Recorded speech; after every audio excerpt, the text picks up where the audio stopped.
আজ তোমাদের আমার বাবুর একটু ছোট্ট শখের ব্যাপারে বলবো। ছাদে দেওয়ালের কার্নিশ থেকে একটুখানি মাঝখানে জায়গা রেখে মাঝে মাটি ফেলে এই জিনিসটা আমার বাবা করেছে। এটা হচ্ছে আমার বাবার শখ। তারপর রয়েছে কিছু বেগুনের চারা। এই একটা বেগুন, আর এইটা হচ্ছে সবেদার গাছ। তোমরা দেখতেই পাচ্ছ এখানে সবেদা হয়েছে, এই একটা সবেদা হয়েছে আর এই একটা সবেদা হয়েছে। তো এখানে এরকম বেগুন গাছ রয়েছে।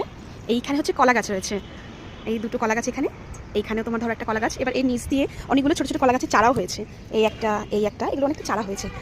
তারপর আছে কিছু লঙ্কার গাছ, বহু লঙ্কার গাছ আছে। মানে আমরা তো বহু লঙ্কা খেয়েছি, প্রায় কেজিখানেক লঙ্কা হবে। আর আছে কিছু বেগুন, এই দেখো এই ধরনের বেগুনগুলো হয়, একটুখানি বড় হয় এর থেকে বেগুনগুলো। তারপরেও আবার কিছু লঙ্কা, মানে প্রায় তো কেজিখানেক লঙ্কা হবেই। আমি তো ভেবেছি শ্বশুরবাড়ি নিয়েই যাব। এইটা হচ্ছে, এগুলো হচ্ছে আদার গাছ।